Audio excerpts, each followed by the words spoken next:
here's one thing I would like your help with, because I know that you have to watch the way that these narratives are spread and how they spread. One of the things that's interested me, especially over the past few years, is that there is this relationship between Fox News and Donald Trump.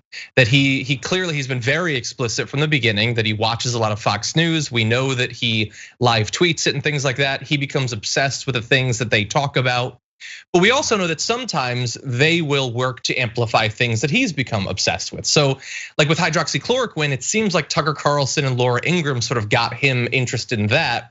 But he seems to have sort of led, from my perception, on, for instance, rejecting wearing masks, that they had previously on Fox News been supportive of it, but then he's against it. So that relationship, what's driving it? Is it random? Is there any way that we can sort of try to understand how these messages are gonna spread between the government side of Trump and the media side of Trump?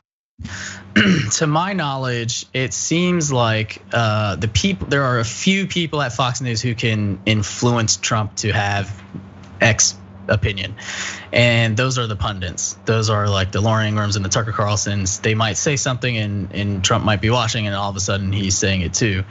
The reverse of that relationship is when Trump says something, and then like a show like Fox and Friends will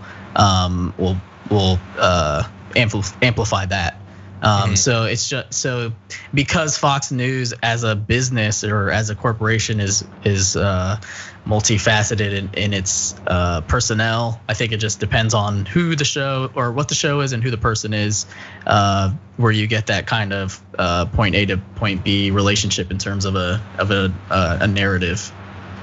And this relationship between Fox News, the Republicans, and what's going on politically. I wanted to reference a past bit of your work that talked about sort of their responsibility for helping democratic socialism to sort of rise up. I think that's super interesting. What's the link there?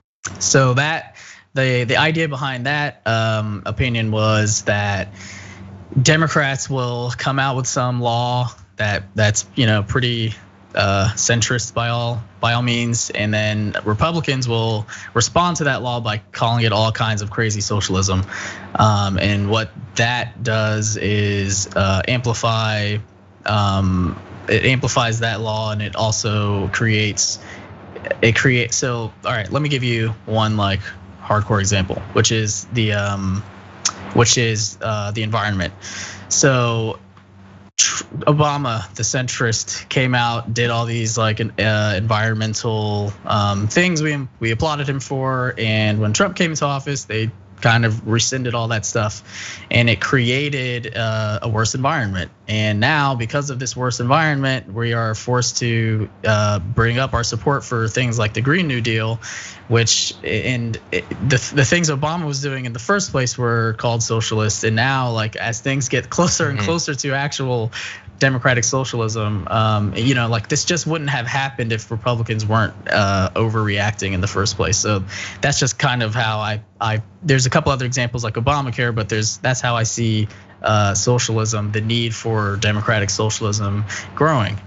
And possibly the acceptance of it. I mean, if they're calling Joe Biden a crazy radical leftist, and then they call Bernie Sanders a crazy radical leftist, it seems like that sort of numbs people to the scariness of that label. When you're applying it to Pete Buttigieg and AOC, you've stripped it of any meaning for your intended audience at the very least. Especially because, you're grouping Bernie Sanders and Joe Biden, who in any other country in the world would not be in the same political party.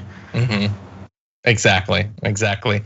So your latest video for Business Insider is on the use of white supremacist rhetoric over on Fox News. Everyone watching that should definitely go take a look. And you're a columnist for Business Insider as well, Manny Fidel. Thank you for joining us. We really do appreciate your work.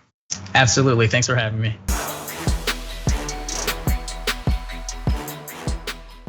For more political news breakdowns, interviews, stories of activism, and me trying my hardest to care about the occasional big celebrity news story, subscribe to our YouTube channel at youtube.com/thedamagereport.